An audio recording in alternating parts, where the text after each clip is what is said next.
excited tonight. A couple of months ago, it was pressing on my heart to bring up conversations aboard this COVID-19 as our culture and our communities were struggling to find great media outlets to provide necessary information to impact their lives, but to also give them some truthful information that they can navigate through these uncharted territories. Just this week, somebody asked me, where would Jesus be if he was alive today? I'm a pastor, local pastor here at Rock of Ages Baptist Church in downtown New Orleans in the 7th Ward. And when I was asked that question, it made me ponder, where would Jesus be if he was alive today? He would be right here in this room having this conversation with some of the most amazing people in this community and some of the most amazing people in our city, because Jesus found himself around the hurting people, the marginalized, and the disenfranchised. So I'm excited tonight to have some amazing people on our panel. Sergeant Ken and Sergeant Jolivet, they reached out and they said, how can we create a conversation so we can tell our story? Not only tell our story, but to educate our community. How do they understand what we do as New Orleans Police Department officers, and how do we operate together? For at the end of the day, seriously, we all just trying to get along, right? We're just trying to live our lives. That's the purpose, and I'm excited to be here tonight. Notice throughout this entire segment, you have a community leader as well as an NOPD officer, sergeant, or captain, a community leader, because we wanted to show unity tonight. We wanted to show you that it's not them against us. It's not us against them. Tonight it's not about us bashing them about their errors, and it's not them looking down on us because of our flaws. Tonight it's about all of us coming together and simply having a conversation. I believe, I'm from the church, that deliverance can come in the form of a dialogue. So I think this is appropriate tonight. So without further ado, I want to introduce our guests tonight. Let's start with Captain Regina Williams, 20-year vet, currently managing homicide and special victim unit. Thank you so very much for being here with us tonight. I also want to shout out Detective Theo Kent, 20 years, currently assigned to the homicide unit. Thank you so very much for being here tonight. I want to say thank you to Officer Sharif Harper. We've been on the force for 23 years, currently assigned to the Education and Training Division. Thank you for being here tonight. Shantae Lation, the owner of VIP Lux Hair Studio. Thank you so very much for, number one, opening your doors, but number two, for being here tonight to have this conversation. Thank you so very much. I want to say thank you, Sergeant Latina Jolivet, licensed mental social worker, 23 years assigned to the Victim Witness Assistant Unit. Thank you for being here tonight. And we also have our state representative, Royce Duplessis, a Democrat who represents District 93. Thank you for being here tonight. We also loved, and everybody, I believe, loved to see Jasmine Adams, her host and personality. Thank you for being here tonight. As well as we thank you, Sergeant Merrill Merricks. I said it right? Don't worry about it. All right, cool. Who's currently assigned to our community engagement unit, who served 23 years. Thank you for being here tonight. Gregory Ravy, the owner and founder of Heroes of New Orleans on the West Bank. Thank you so very much for being here tonight. Come on, can we give all of our panelists a big old hand? I was about to say a hand clap of praise, but a hand. Listen, I don't want to waste no more time, because I believe this is going to be an amazing, raw, real, relevant conversation. And the first person that I want to throw this question to and to spark this conversation is our captain, and that is, how did we get here?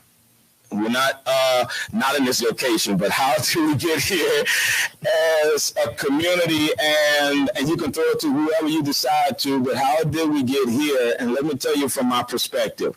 I grew up in the Fisher Housing Development, and it was okay for us to run up to the NOPD car while they pull on Big Whitney, knock on the window, they go get us an iceberg or some candy, and that was it, right? When we ran through the breezeways, played on the monkey balls at night, they'll make sure we get home to our parents. But today, I just see a huge disconnect between the community and the cops. And I'm honestly, we Southern, right? So we love to be together. How did we get here? So I can go back to 2012 when NOPD was mandated to go under this consent decree because of the unconstitutional policing back then. I believe 8 years ago, from 8 years ago to now, I believe that we have a great relationship with our community. I believe so. Being in the streets, working in the 5th district, working in the 7th district, I believe we developed a great relationship with them. Also, NOPD has become so transparent since being under this consent decree that we don't hide anything from our community at all. I think we had a little setback. Well, I'm gonna say a major setback from George Floyd incident, right? So with that happening, I think we did lose. I think the whole nation, the police departments across the nation lost a lot of trust with the community from that incident alone.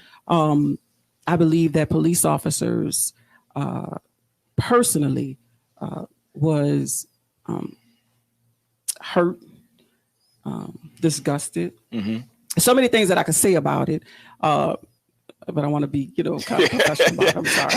But, for me to share my true feelings about that,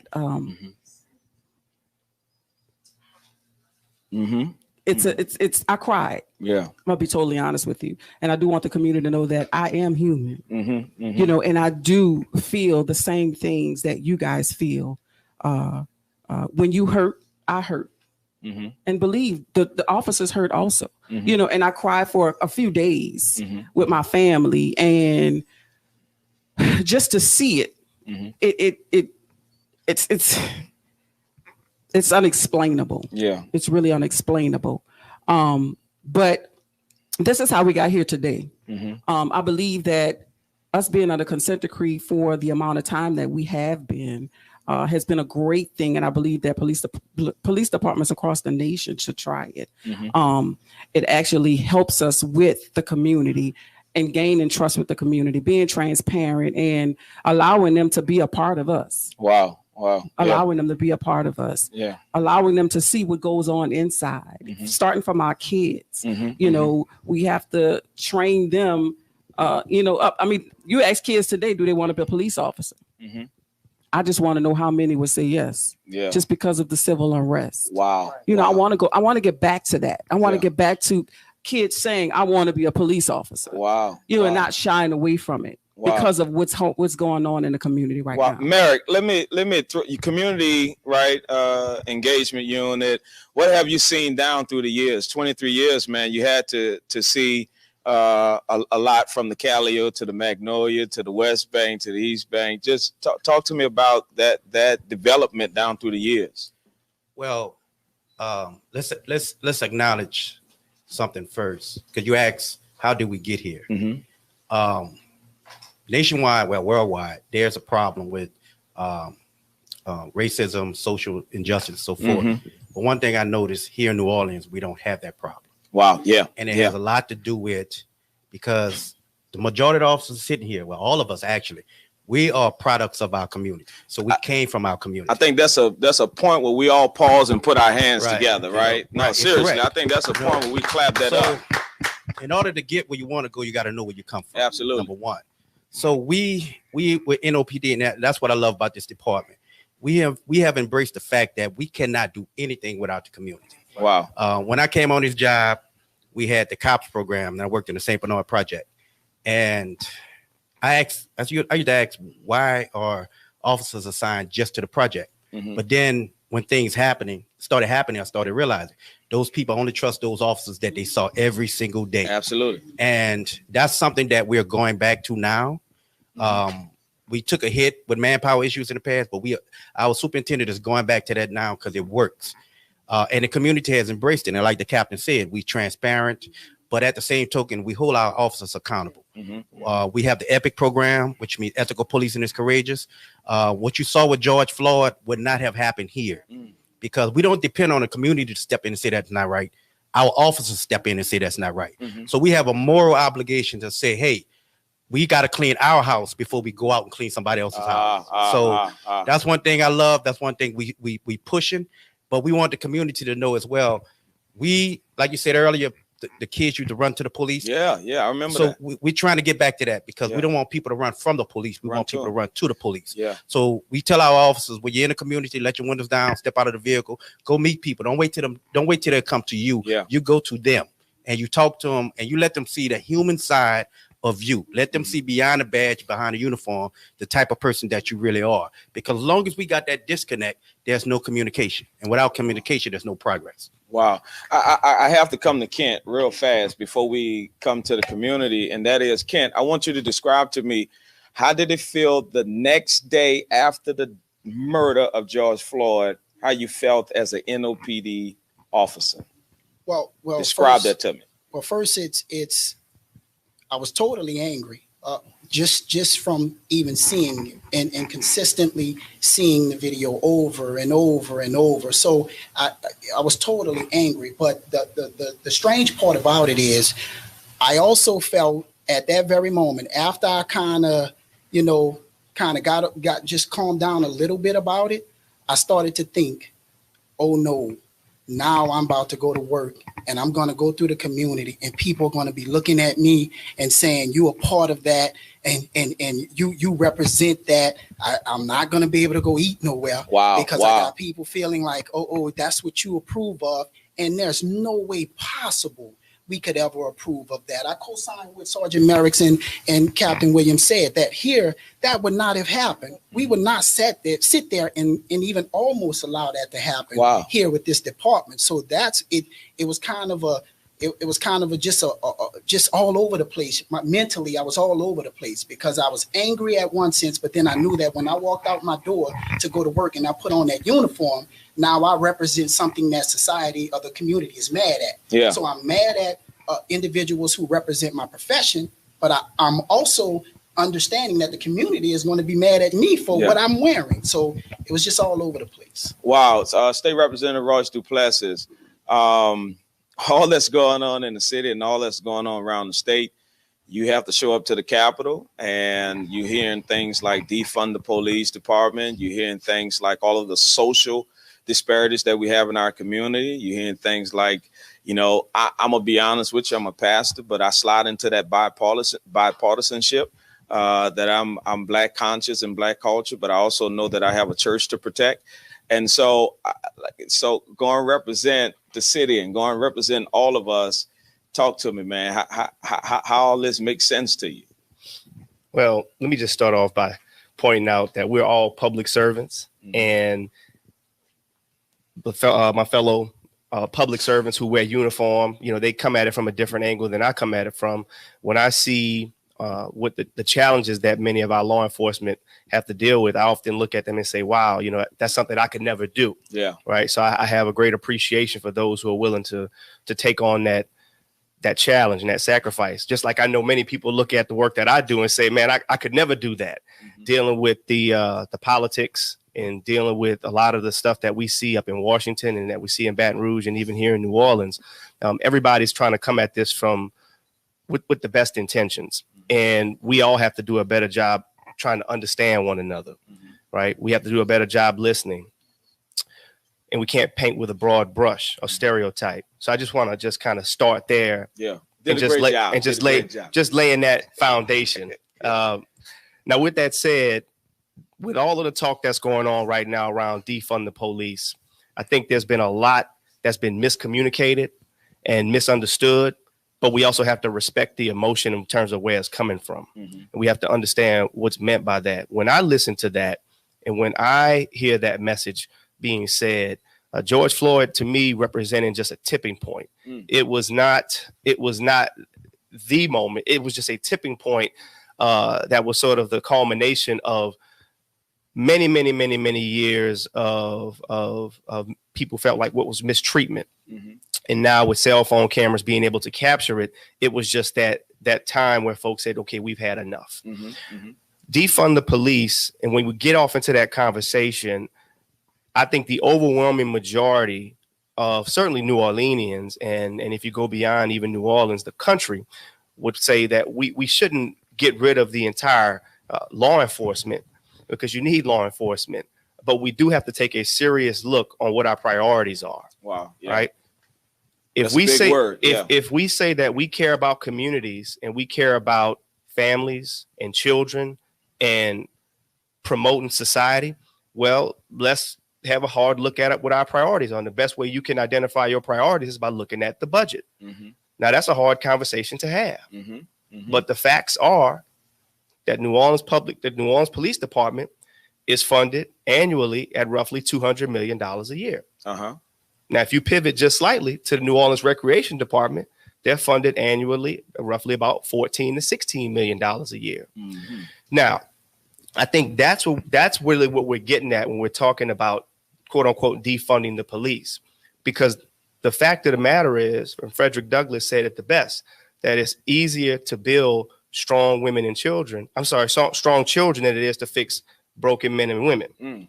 So that if we invest on the front end, we can save on the back end.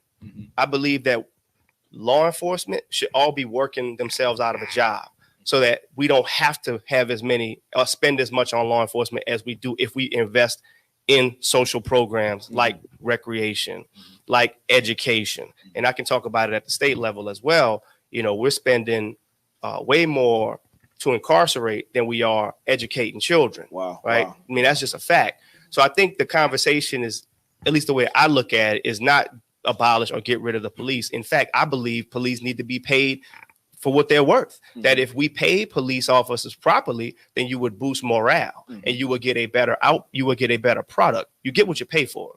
But we just have to be smart in terms of how we invest and making sure that we're not investing in things that aren't going to get us good outcomes. We know that if we invest in children, if we invest in families, if we invest in education, we're going to get good outcomes. So we won't need police as much. Right. Yeah. I'm coming y'all too over there because I'm gonna need y'all too. But I do want to come to Jasmine Adams. All of your experiences haven't been nice, right? Explain to me your perspective of the police. Let's just throw it out there like that. So again, I want to go back to what you guys said. I mean, New Orleans Police Department, I think we are more of a community, but I left in 2009. My boyfriend was murdered and killed in New Orleans right in front of me. And it kind of forced me to leave New Orleans because of the environment I felt that New Orleans was based on. I didn't feel protected out here. I didn't feel like, you know, our Black kings was protected out here. I felt the violence was out of control and even to the risk of my own life. So I moved to New York 10 years ago. And for me, what I would love to point out is they don't have the community elsewhere like they have here. When I'm in New York City, I see it. I see how the white cops, it's a race thing. It's a race thing for me. I see how the white cops react to the people in Harlem, to people that got mental illness on the streets, and they look at them like they're nothing. And I've even had my own incident back in November. I went viral on the internet after Sean King reposted me. But I was in the back of an Uber pool. And in this Uber pool, I was playing some music in the car. And if anybody knows anything about Uber pool, you ride with several people you don't know. And there was a white guy on the side of me. He had to be about 6'3", 160 pounds. And he told me to turn my music down on my phone. My music wasn't even playing. I was scrolling on Instagram and sound came out the phone. And I looked at him. I came from a award show. I was happy. I was on cloud 9. Came from the award show and got in his car with this guy. And he told me to turn the music down. I looked at him. I said, it wasn't up that loud, but okay. He looked at me and said, oh, you one of those ignorant Black B. Don't want to curse on here, but B words. Thank you so much. And I got offended. I was like, what? This never happened to me, like in my life. Pulled out my cell phone, pulled the cell phone out, started recording. When I started recording, he hit me. And make a long story short, the police came up to the scene. And this is when I felt my lowest. This is when I didn't feel like a human being. This is when I didn't feel protected. And me being in New York by myself with no family around, I just felt like no one was there for me. Wow. The police came up to me and they said, he doesn't want to press charges, but if you press charges, you will go to jail today and he will go to jail. Or you could get in the back of the yellow cab and go home. I had cuts on my face. I had somebody punch me in my face and I kept thinking in my head, this was a Black man and a white woman. Would this be the same way? So I felt at that moment, I was not protected by the police, regardless who hurt me, even if it was the police or not. That's what I felt. I said, wow, if I can't be protected by them, who am I protected by? So I understand why you see these Black communities arming up with guns and standing in front of their stores and saying, if the police can't protect us, we'll protect ourselves. I understand that. You know, maybe not here in New Orleans, because like you said, and I look at you guys, I know you guys were raised in the same neighborhoods as me. I know you probably lost family members to gun violence. I know that you have kids that have been in poor educational systems, but somewhere else, this is why, this is going on. Wow. Ashanti, thank you again for opening your doors. Explain to me that those different variations between the business owner and the African American female once you walk out these doors, and some of those experiences that you had in our community. Yeah, I agree with what everybody said. I'll agree, but also, I always say that, before I'm anything, I'm Black. Mm-hmm. First, you're born that way, mm-hmm. So that's going to always be my experience in life. I did grow up in the lower 9th ward. So my success was hard work. Mm-hmm. The thing that I do appreciate about the police here is that I know them. I know the families. They went to Kennedy, Abe, or the high school, so they make a difference. They live in the same neighborhoods. They touchable because we know each other. Mm-hmm. And that's important. Mm-hmm. But not every police officer is like that. Being a business owner and being in the area that I'm in, this is a mixed area.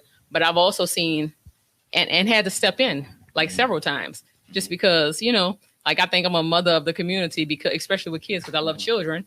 And I've had to step in when I seen 2 officers hacking up little kids. And this was in 2013, the first incident.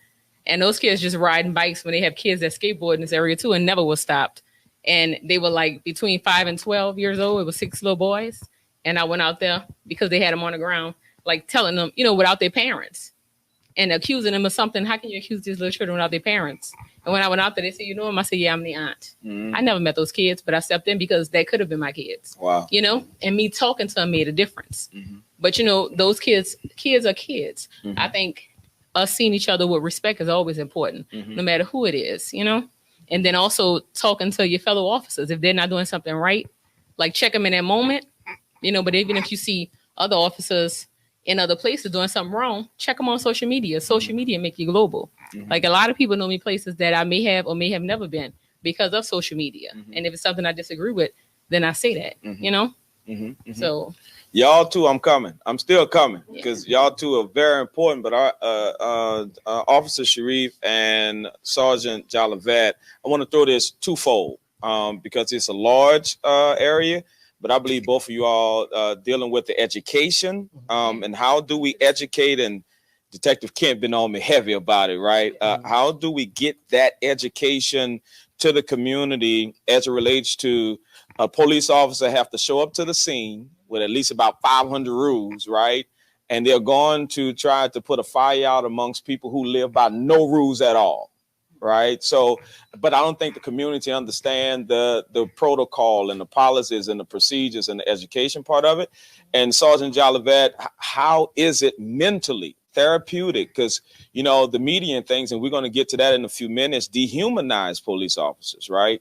What kind of things that you recommend, or what kind of things that the police department do to make sure that y'all are mentally strong and having mental maintenance every now and then? Let's go, officer. He been looking like he ready. I'm ready. I'm ready. So with the New Orleans Police Department's Education and Training Division, one of the things that we mainly focus on is de-escalation when we're dealing with different instances, on the street. We also have problem-based learning where recruits are sitting down in different groups and they're working through a problem. Mm-hmm. And we only deal directly within policy. That's essentially important when you're talking about dealing with the community. We give them real life scenarios that go on within the city of New Orleans. We deal with a lot of community-based issues in talking to these recruits. And I want to kind of piggyback on what Sergeant Merrick said about the EPIC program. Mm-hmm. So we need to do a better job of policing ourselves. I think the New Orleans Police Department has come a long way in that instance. And we still have, some room, to grow. So essentially, those things are extremely important. Sergeant, as it relates to the mental health, and how do officers find that balance between life, because they're still human, and continue to do their job well? So we have a number of different programs that's designed to assist officers, even if they are experiencing something. I mean, you can't just do this job over 20 years and not do something, to get the type of mental health that you need. So we do have our peer support program. We do have our crisis intervention program, our critical incident stress management program. We do have programs that are designed specifically so our officers can call our officer assistance program if needed. Also, we have our psychologists that is available for us. Peer support is very important because having an officer, as officers, we don't trust people like talking about it. So having somebody that actually can relate to us, like a peer support, would be helpful to us. Also, just having our chaplains involved, they're very helpful. And just making sure that we check in. We're constantly getting information through our emails from our officer assistant program, providing our peer support and just letting officers know, hey, we are here for you. And they can actually come in and talk with a peer support person, or a peer support person can go to them when needed. So that's one of the things that we definitely push. And people don't necessarily know that. So it's something that's important that they are aware. We do have measures in place to assist our officers when, they're faced with different issues. Well, wow, I got to pause and say big up to Superintendent Sean Ferguson. Can we give him a big old, it hit me like a ton of bricks. Now y'all too, right? Because Gregory Raby do a fantastic job with our kids, right, in the LGS community. And Sergeant Merricks, I think both of you all can chime in on this.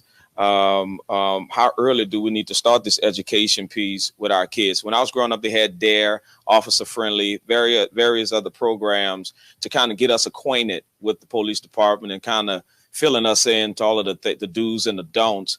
Where we are today, and give me some of your experience, Gregory Raby, with the NOPD. I know you in 4th District, cool. Yeah, absolutely. We have a great partnership with 4th District Police Department and the police department throughout the city because we work with other districts as well. And we thought it was important to formulate that partnership.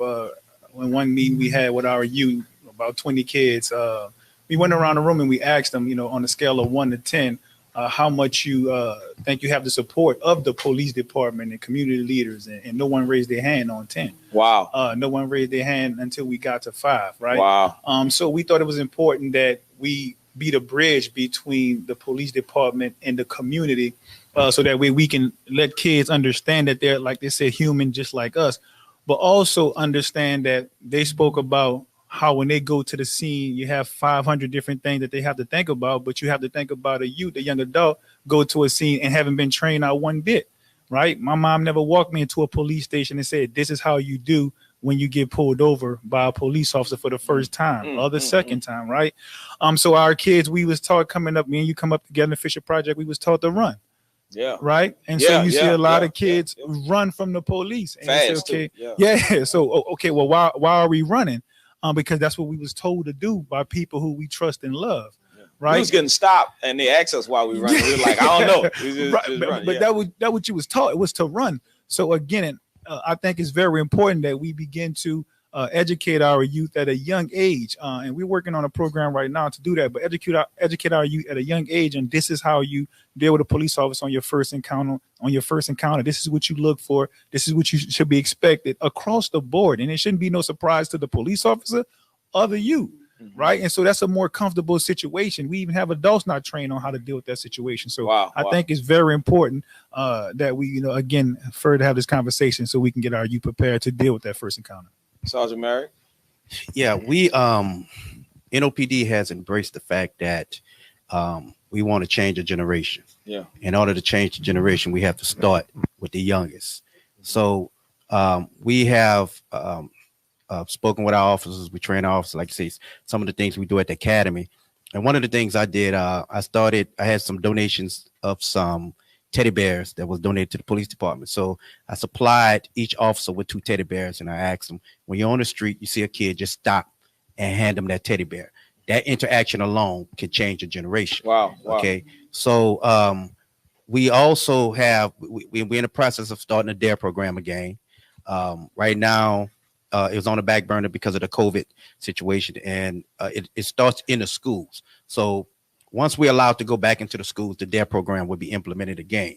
But we also have the PALS program, and that's something that we used to do a long time ago, and almost every police department has that as well. But the superintendent was gracious enough. He wanted to push that out. That was one of his first agendas. We revitalized the PALS program. It's no longer Police Athletic League. Now it's Police Activity League, because it involves everything: mentoring, athletics, education, everything. So that has been revitalized as well. But we teach our officers that we don't want the streets, social media, to have our kids see us as being a negative. Someone, like I said earlier, we don't want our kids to run from us. We want our kids to run to us. So we have to empower them with a whole different perspective of police. And that requires us to get out there and do some positive reinforcement, positive interactions with the kids, so they can go home and tell their mom and their dad, I met a police officer today and I enjoyed it. So it starts with us, but we here to change the generation. All right, let me drop this bombshell. Go ahead, Sergeant Jolivet. I was just going to say that it's important for us to explain to the kids and also the citizens, the adults, why we're doing what we're doing, and then why we're doing what we're doing. It makes a difference. Big difference. Sometimes if they don't like it, they might not like it, but they will understand. So it's important that, and that's what we're training our officers to do. All right, big bombshell. Throw it on the table. Civic arrest, community policing, I believe wholeheartedly, has become somewhat of a pain to our communities because of media. Let's talk about that from a police perspective, because I'm starting to see now that people feel as though no matter if the cops come, they can't tell me nothing, and all I have to do is pull out a phone, right? There's no protocol. There's no relationship. There's nothing there anymore. Detective Kent, you can drop. No, he looked at me like, Pastor, come on now, Rev. He said, come on, Rev, don't do this to me. How has media affected the relationship between the cops and the community? So let me explain it this way. I've come up, born and raised in an area that's considered high crime, right? Anybody who know uptown and probably downtown also, you got a family household and you probably got 30 people living in the one household in one place. So we had my family kind of come up together. I've had a family member who resided with me who actually got arrested way before social media was a thing. Never made it to the lockup, never really made it to the hospital, and expired in police custody, right? Just like you all say, we were taught to see the police, we hit the chain link fence and we gone. That's what we were taught, just from even if we wasn't doing anything. So the issue that I have with the perception of law enforcement officers is that we're not human. Everything that everybody is going through out there, we've experienced it. Like a couple of the panel members said, we've experienced it. We've been through it. I've decided to take on the responsibility as a law enforcement officer because I wanted to be that ally for my community. I wanted to represent my community. I think that we are allowing problematic officers or problematic individuals to gain support. You're putting if an officer done something wrong, that officer should not be grouped with all the officers. They should be on that limb by themselves. Whatever it is that they did, they should be out there by themselves. I can promise you, if you think about this for a second, we have a city where our chief of police has always supported community engagement. We have a mayor who you would probably see her any day dancing with the public, like enjoying herself with the community. So you think those individuals would allow their officers to actually support mistreating? Officers who commit these type of offenses should be on that limb by themselves. If even with marches, if you come and say, or even recommend, ask the chief of police, will you allow your officers to do a peaceful march with us to show that they support? I guarantee you will have a lot of people who probably would jump at the opportunity to do that. But when we're looked at in the media, it makes it look like all of us accept what that is, what happened. All of us is the same individuals, and that's far from the truth. And that's what's so disheartening about it, because we're standing there like, I don't approve of that. That's not what I represent. And no, I don't want to be put in that same boat with that individual. And that's the issue that I think that the media, not every media outlet, but many, just group that officer with, okay, because that he's in the profession of law enforcement. I don't even consider people like that actually law enforcement officers. So I see a whole bunch of hands going on. Let's go, Ashanti. We just go that way then.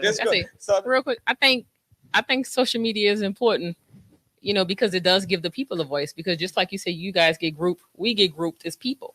Like I said, all of us have stories that we probably can all write dozens of books from all our experiences. But it gives us a voice to tell people who you are. Like if you had a social media, you telling that story, that makes it resonate with the community more. But it also lets the community become a voice, because you might have a situation where, just like I think you said, that it could be a hysterical situation and they walking into, you don't know like how stressful those people could have it going on. And then that was just the tip of the iceberg that just made everything explode. So you have to go in there calm, So I think it goes both ways, and it can be used positive for both ways if used right, But we're going over. I'm glad I got y'all seated. Let's go.